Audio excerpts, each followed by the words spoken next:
Howdy folks, Todd here with Great Escape Farms. Today I am going to give you a tour of the kitchen garden at the Fort Edwards Museum.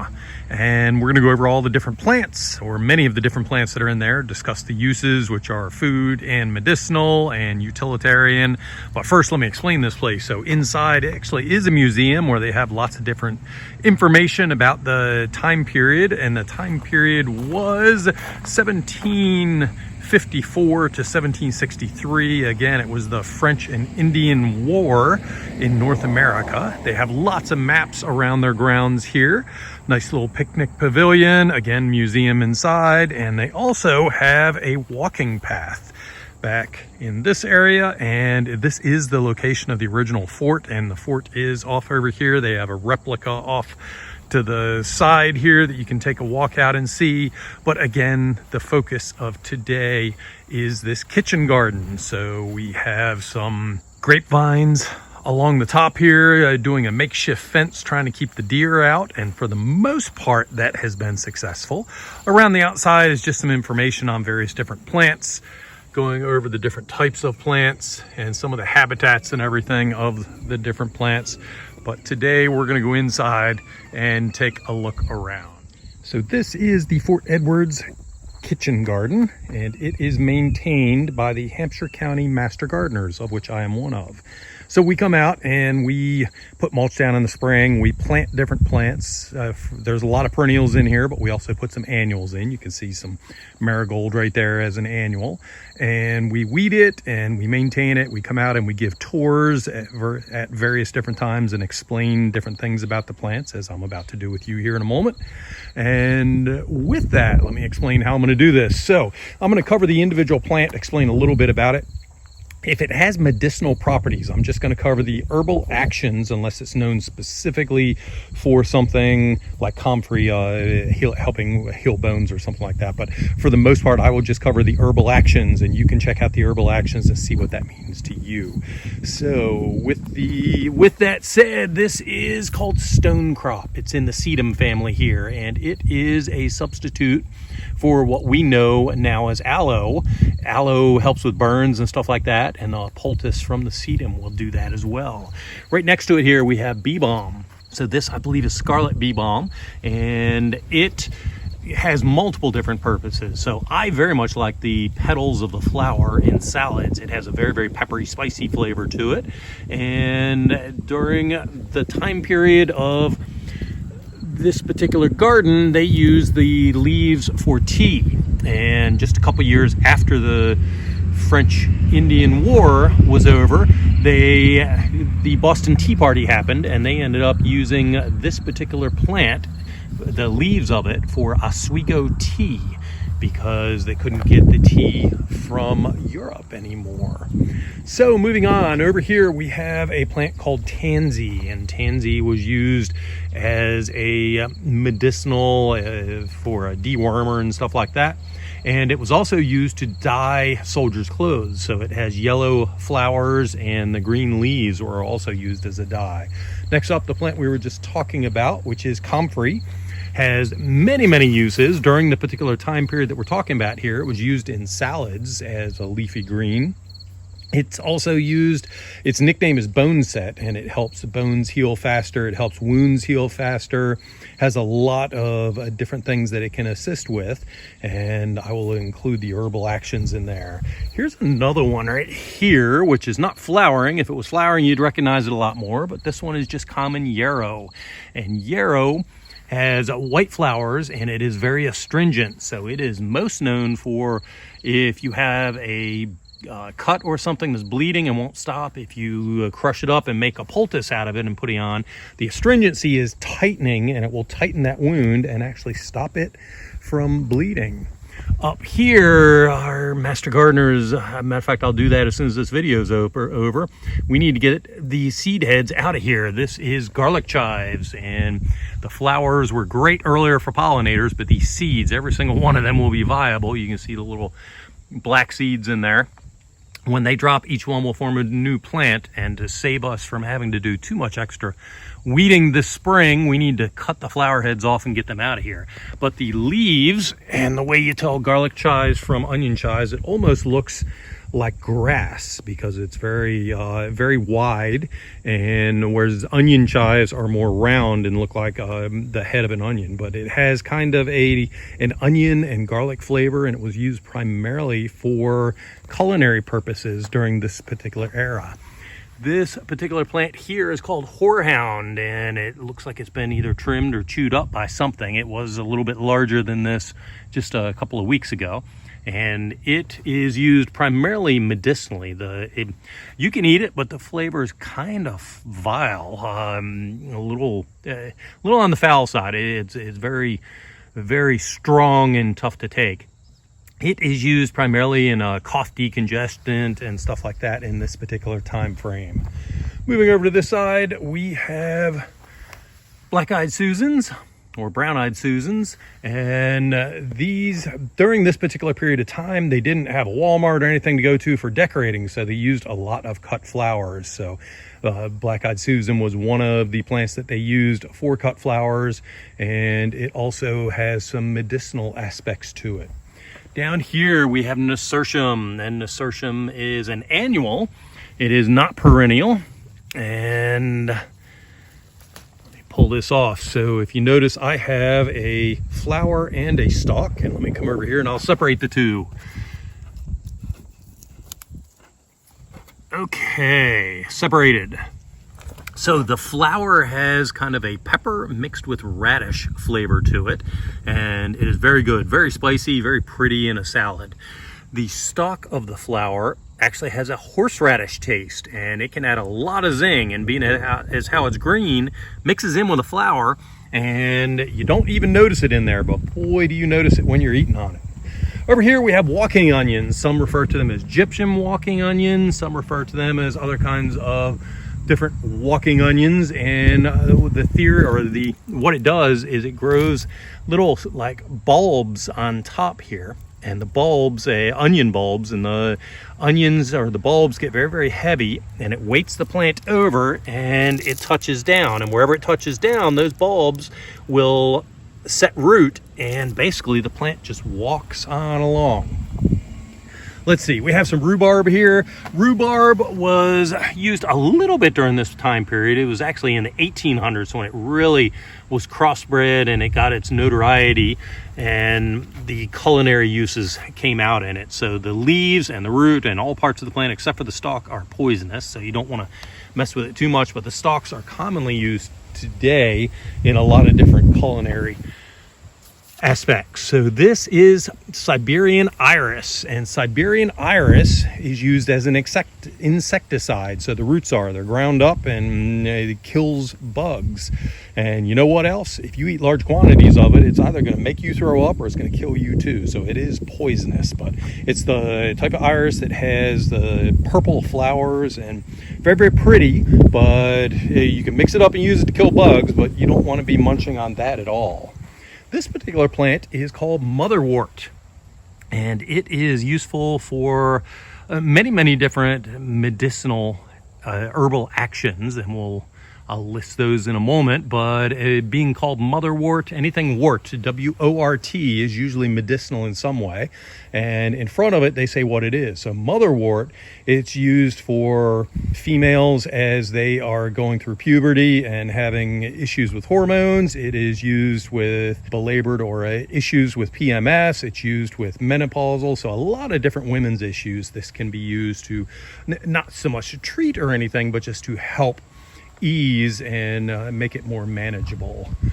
Next up, this plant is called Lovage, and Lovage is a wonderful celery substitute. So early on in the year, it tastes just like celery, actually almost looks like celery. Nice thing is it is easy to grow, comes back every year, whereas if you've ever tried growing celery, you know that's a real pain to grow. This is wonderful. As the year goes on, it gets a little bit of a bitter taste to it, but the bitter taste cooks out for the most part. let's see, that's about it for these two beds right here. One thing I did want to mention is I've talked a lot about Siberian iris and Egyptian walking onion, and a lot of these plants are not native to the United States, but they were brought over during this particular time period or prior. So they were in the area in the late 1700s. Okay, over on this side we have Stella de Yarrow daylilies, or some flavor of daylilies like that. And daylily, this particular variety of daylily is edible, as is the wild orange ones that we have around here. But you need to check and make sure if you are ever going to eat some kind of a daylily, because there are lilies that are poisonous. So make sure your particular variety is. These were used for bouquets as well as culinary purposes. This is oregano, and we're going to actually hit this when we cover the herb. We have a one bed specifically with herbs in it. This particular plant is called Southernwood, and Southernwood was used as, they called it the meeting plant, because people would meet around it. It's very, very aromatic when it's rubbed, and it is said that they used it around outhouses. They put it on each side, so the women with the large hoops in the skirts would rub up against it and just kind of give themselves a nice smell when they left the outhouse, because outhouses back then, they didn't have septic, so they could get kind of foul, and this kind of helped alleviate some of the issues there. Over here we have pot marigold, or calendula, and calendula was used as a dye. It was used as a culinary herb, and it was used as a tea. And there's also some medicinal actions with that. Over here we have sorrel. So sorrel is an edible, can be put in salads and stuff like that. It has a very, very tangy taste to it. You need to be careful. It's very high in oxalic acid, and if you have too much of this, it can bind with, I believe it's calcium, and cause kidney stones and stuff like that. So you can have a little bit, just do it in moderation. And I'm going to pause this video in just a minute and kill that guy right there. That is a spotted lanternfly, which is an invasive in this area. Okay, I got it. Let me see if I can find it here. There it is. So spotted lanternflies, they are invasives. This is the time of year when they mate and drop eggs. So I will dispose of this particular carcass in a little while, but they are just inundating us in the East Coast here. We're in West Virginia, not quite coast, but on the east mid-Atlantic area. And if you see them, you're supposed to kill them. So sorry for diverging there. I'll come back and pick up the carcass for that later. So here is an annual culinary herb. This one is dill right here, and it has some nice little flowers on it. We have other ones over there that have flowers, and this particular one right here is going to seed. So we'll have some dill seed going on. And that was used primarily for culinary uses. So the tansy I originally shown you over there, that was Lake Huron, and that one is on the endangered species list. So although it probably wasn't in this area during this time period, because it's an endangered species or on that list, we're keeping it here just to keep it alive. This is the common tansy, and this is the type that was used during this particular time frame. So same thing as before, used it for red and green dye, as well as a couple of medicinal uses. Over here we have some horseradish. And horseradish has the very, very pungent roots to it, and you grind the roots up and you make different sauces on it. So these were used heavily back in this period of time when you needed, they didn't have refrigeration, so a lot of times food started to get a little off flavor, and this is one of the things that helped cover up those flavors. So this is what they call a Three Sisters garden, and it's somewhat of a misnomer here about how exactly it works. So the theory is that you plant corn, which is a very nutrient it requires a lot of nutrient, and then you put beans down, and the beans will grow up the corn stalk, and you can see this one successfully did it. And then you put squash down, and the squash help cover the roots so you don't need quite as much water. And that's all well and good, and for the most part it is correct. However, the beans don't really put nitrogen in the soil unless you kill the beans.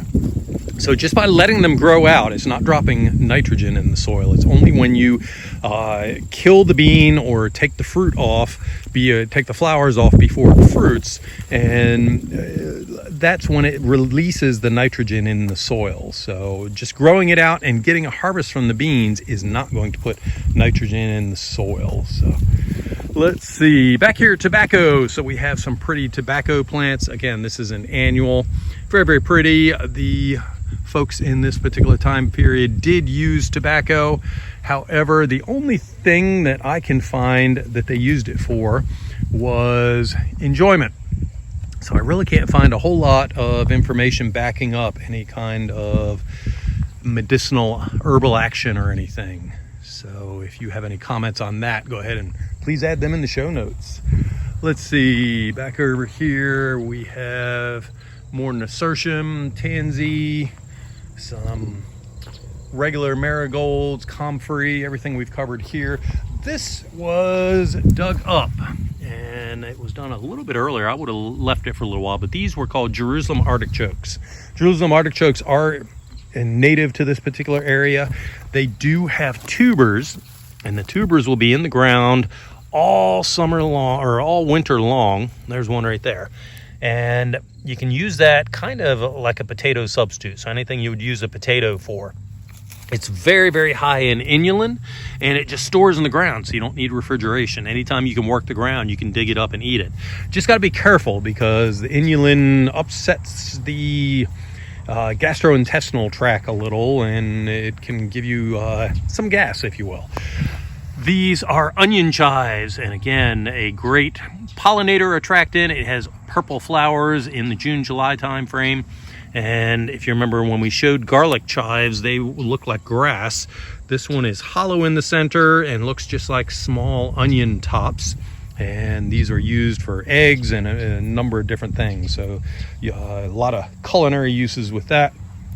Over here we have lamb's ear, and lamb's ear can act as a number of different things. During this particular period in time, it was used for bandages. So they just pulled it off, pulled a leaf off, put it over a wound, and then they tied it on, and it helped stop bleeding.